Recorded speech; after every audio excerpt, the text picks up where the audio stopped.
Hello everybody and welcome to another video from the Football Stop. Today it is October's question and answer, so thank you to everyone that has contributed. Lots to look forward to today, but if this is your first time here, please hit that subscribe. Without further ado, let's get started.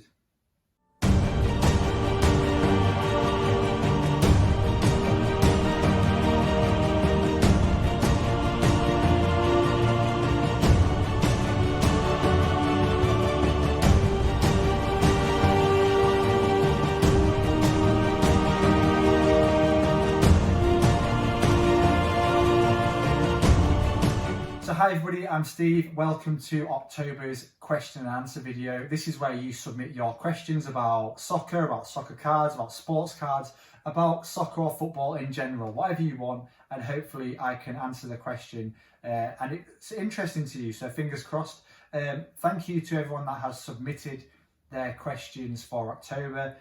I was kind of overwhelmed by the response again, and I apologise if your question hasn't been answered this time. What I'll do is I'll try and make sure I answer them next month, or alternatively I'll have to start doing much longer videos or doing multiple Q&A videos per month. So if you think that's something I should do, please let me know.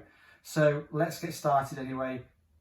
The first question for this month was from Creps and Cards, who asks, does the soccer market rise and fall mean the market hasn't matured yet, or was it just a false start? So great question there. Firstly, I've said before, I don't think it's matured at all. I mean, it's matured somewhat, but it's still, like I said in my last question and answer video, soccer is still baby stages in comparison to most of the most sports card markets out there at the moment. I don't think it's a false start per se. I just think that it was kind of a combination of factors which led to this massive, unexpected growth. Predominantly through COVID, whereby everyone around the world, or a lot of people around the world, were sat bored looking at things to occupy their time. And obviously a lot of people are involved in soccer, involved in football, are interested in them, and this kind of just culminated in everyone moving towards soccer cards over a short period of time. And I think what happened with that was that people kind of didn't really know where to start, and when you don't know where to start with something, you look for the easiest available information. And when you start doing that, the easiest information was definitely about Panini Prism. It was receiving so much hype from the American, the biggest market out there, that's where the majority of people are starting. At the same point, you're having a lot of new people becoming social media influencers, for want of a better word, and really hyping things up when they were actually quite new to the soccer card market themselves. And this kind of created a perfect storm for Prism and Topps Chrome in particular, to the point where basically everything you touched turned to gold. Literally anyone that was new to soccer made money because almost everything went up in price. That's just the way it was. And I think this was just, people were riding the wave of success, and actually now there's quite a few people with huge inventories of Prism from 2014, 16, 18 in particular that are probably thinking, oh shit, how am I going to get rid of this right now?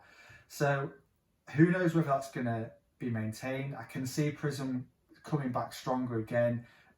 So I think we're on the crest of a wave again. But I just think as well that as more people have entered, I've been a big advocate for kind of like doing your own research, educating, learning about the market, learning about the different manufacturers, etc, etc. And I think people are really starting to do that. People have spent more time doing that. I actually know much more about soccer cards than they did back in March, April, where we were really starting to see these price hikes.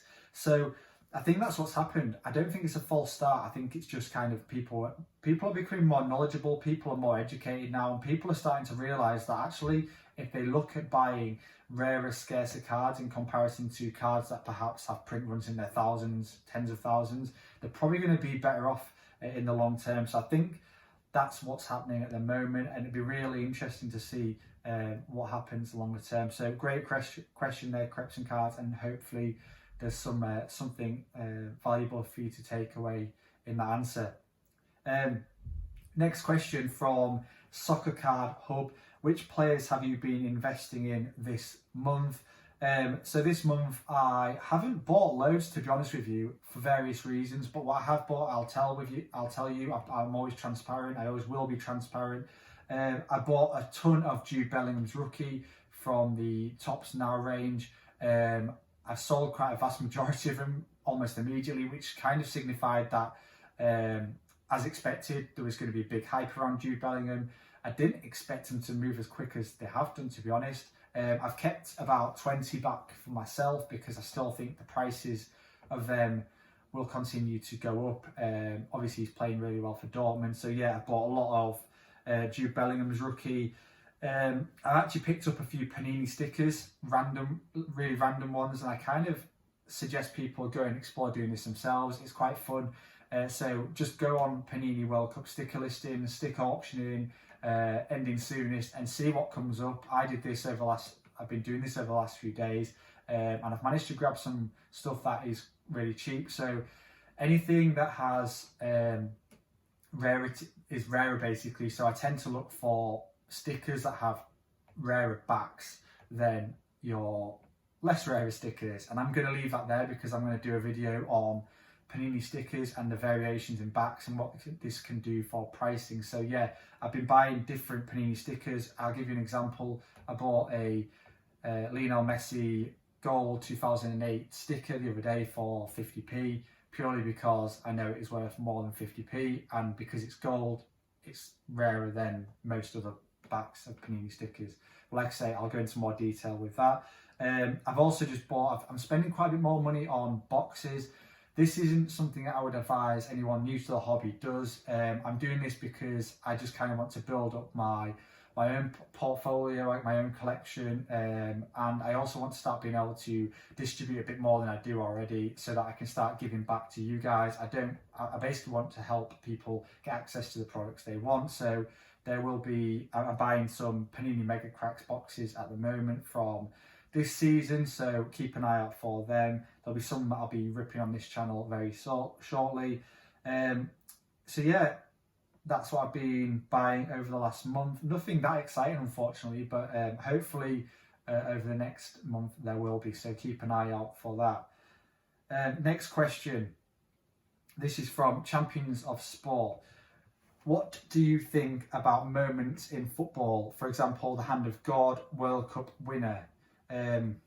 So I'm not sure whether you're asking, sorry if I've misinterpreted this, I don't know whether you're asking a general question there about just football, soccer moments, or whether you're actually asking that specific to sports cards. So I'll try and give you an answer that kind of covers both. Hopefully that works for you. So first of all, I think moments in football are amazing. That's what makes us love the game. That's what makes us love the sport, and that's what we've all got in common, which I love. It's what we talk about when you DM people, when you're having conversations.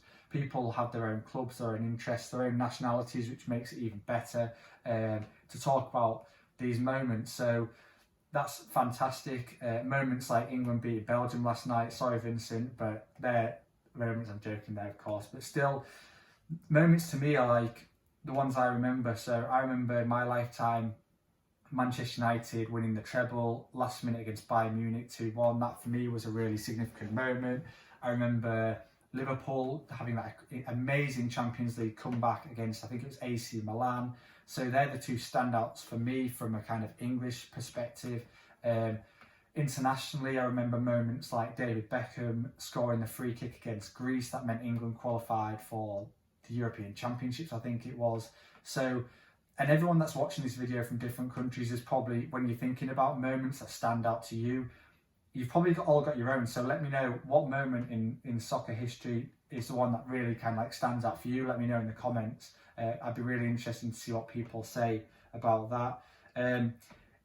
In kind of like wider context, and starting to think about football cards, moments like the Hand of God, which you mentioned, and the Jeff Hurst goal, which is obviously significant to England collectors. England won the World Cup in 1966. That's significant. Jeff Hurst is synonymous with that. In terms of cards, I think it's significant if moments like that are captured on cards and they're captured in that specific year. So for example, one of Pele's earliest cards captures him winning the World Cup final in the Swedish World Cup, and he's crying on the goalkeeper's shoulder. That's a significant point in time, and the card is captured in that year. So I think that's really important, really significant, and leads to increased valuation in the card longer term.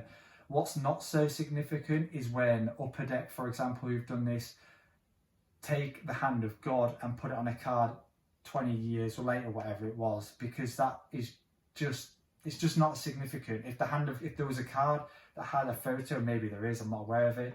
If there was a card that had the hand of God on it and it was photographed from that game and it was from that year, wow, that would be incredible. It might exist, let me know if it does. So I'm not convinced that putting like really important standout moments on cards in modern cards is a good thing. I don't think it'll lead to increased value. I could be wrong, and that's because there's too many things counter it. But yeah, great question there. I hope I've answered that in some way for you. But if I haven't, then please drop me a message, and I'd love to talk about that more with you, and we can address that another time. Next question. I hope I say this right. Rado Cracks, I presume Spanish, I think. So I apologise if I've said that wrong. What is the genuine Neymar rookie? Wow. What is the genuine Neymar rookie? This is a nightmare question to ask someone, and I'm glad I'm not live, because I have had to go away and look at this a little bit, if I'm honest. It's really tough to know, because obviously there are a few 2009 cards for Neymar. It's widely accepted that 2009 is when his rookie card is from. The one most people know about or the ones people are most familiar with are the goal cards. Most people know them. I will try to put these up on the screen. So goal cards.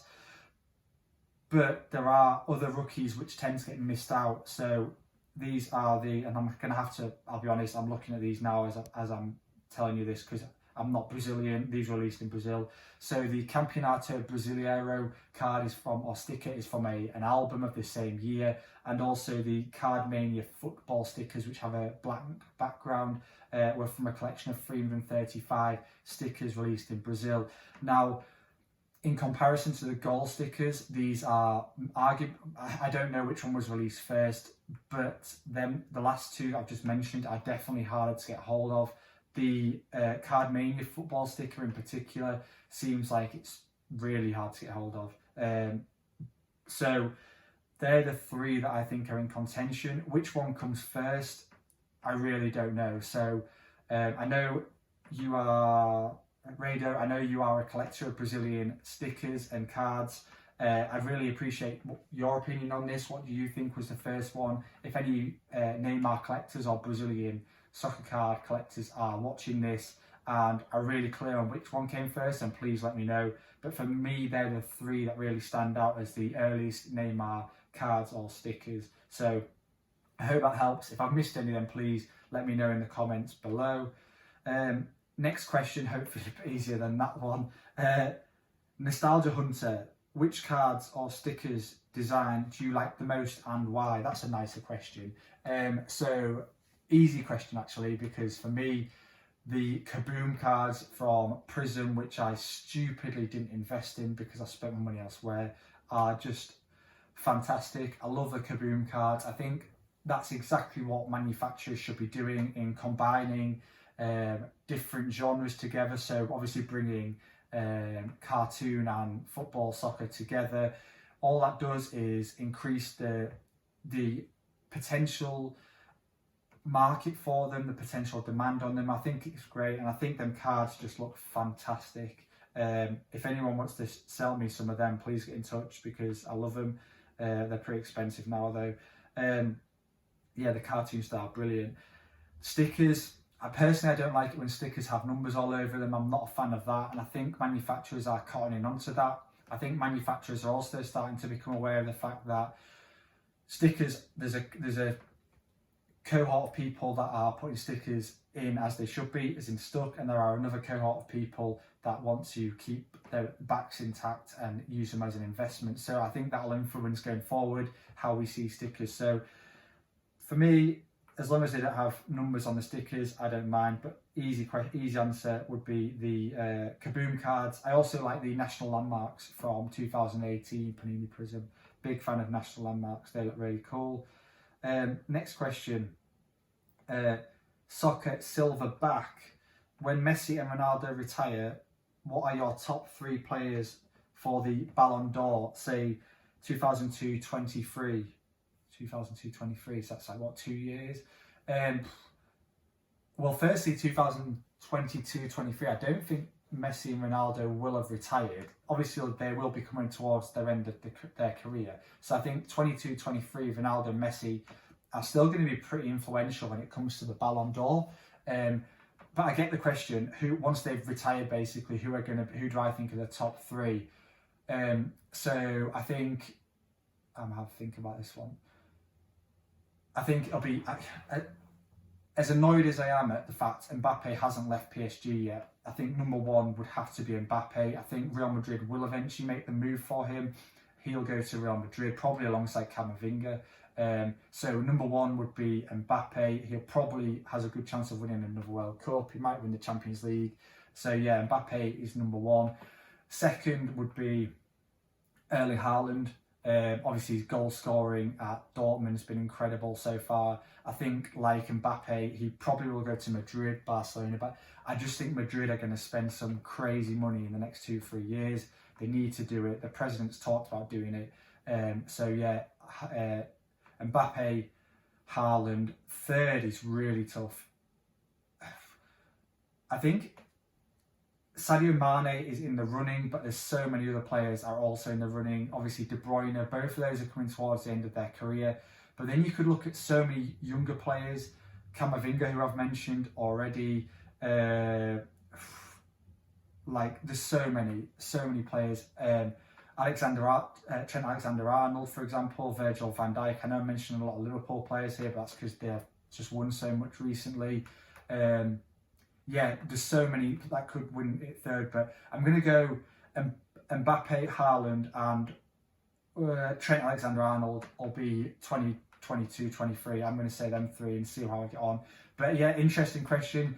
Everyone watching this, let me know who comes in your top 3 Ballon d'Or winners in 2022-23, or after Messi, Ronaldo retire, we'll say who are your top 3. Let me know in the comments below. Next question, if I can get it up on the iPad. Next question. OGO Sports Cards, or OGO, sorry, let me know what that is. Do you think Euro 2016 Prism will become more popular as we approach Euro 2021? No. Sorry if you have invested heavily in that. I might be wrong. My opinion is no. For all the reasons I mentioned at the start of the video, people are wising up to the fact that it's not just about having any card from Prism.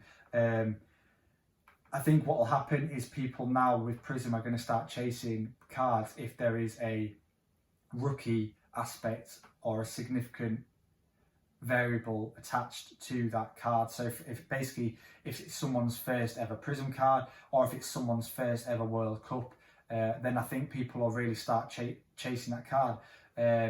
But I just don't think that will lead to a price hike in Prism 2016. I think you'll see a price hike for rookies and first appearances in it, but I don't think you'll see a blanket increase in price of 2016 Prism, which is a shame because it's such a nice set. It's arguably the best looking set. I hope you'll agree. But that's just my opinion.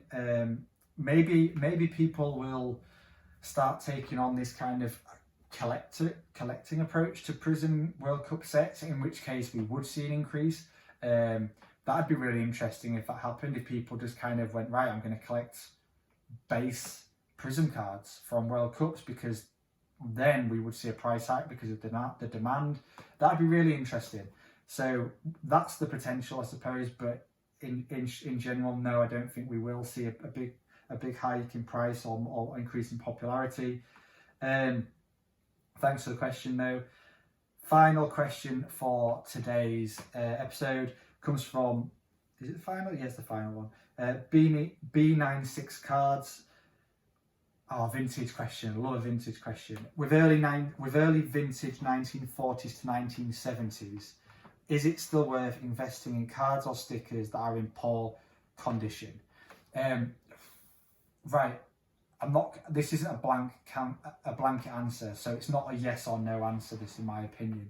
And again, my last video talked about all the factors that contribute to the price of a soccer card, whether you should buy it or whether you should not buy it. So I'd encourage you to go and watch that if you haven't already.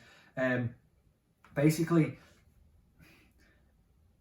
is it worth investing in a card or sticker in poor condition? Right. So I think if the card is in poor condition, this is what I would do. If the card is in poor condition and there have been other cards of the same card on the market in the last 6 to 12 months, I would not buy it, especially if those cards are in better condition, because that suggests to me that there's less scarcity or less rarity in that card. So I would probably encourage you to wait and buy the card in better condition if you can. But on the other hand, if you find yourself in a position where you find a card that you think, wow, this is really rare, really scarce, and the condition's not great, then I'd encourage you to buy it, because a card that's in really poor condition, if it's that rare, could still be worth a fortune.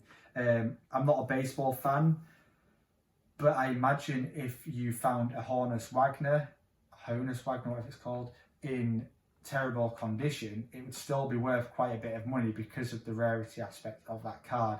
So yeah, there isn't a blanket answer to that question, in my opinion. It's not a yes no. I think it depends on a lot of factors, but predominantly how rare the card is. So really rare card, go for it. Not so rare card, I'd probably try and get something in better condition. And it all depends where the card's from as well. When it comes to rarity, like especially when you start talking 1940s, like you're talking, if you're buying cards that are coming from countries like East Germany, for example, Yugoslavia, countries like that have had conflicts, have had war, then a lot of those cards got damaged. So rarity in cards from that country as well, you can really find some gems. So don't be too put off by condition, but they're just my thoughts to start with. So I hope you find that helpful in some way. So yeah, thank you everyone for all your questions today. Really appreciate it. That's the end of October's question and answer. I'm trying to keep these videos fairly tight, fairly condensed, rather than having like hour-long ones. But if you think I should do longer with more questions, then please let me know in the comments below. If you have not been to this video or this channel before, please hit subscribe, hit that thumbs up, because it really helps boost the channel and makes me keep making content, which is really good. Yeah, and let me know what you think to any of the questions. If you want your questions answering in the next, so November's video, you can either ask the question in the comments below or check us out on Instagram at the Football Stop and just drop me a DM and I'll try and include your question in November. Also, cheeky note, as you can see here, things are pretty bare. So I want your thoughts. What should I have in the background here? Should I have some football artwork? Should I put up some stickers, some cards in the background? Are you an artist looking to advertise your portfolio or advertise your artwork for sale? If you are, get in touch, because we could have some nice artwork hung up here. Or do we need some memorabilia up? Let me know what you think and we will try and make it a bit more exciting to look at, rather than just me and this pretty blank looking desk. So yeah, hope you enjoyed the video. Hope everyone's staying well, and yeah, take care. Speak soon.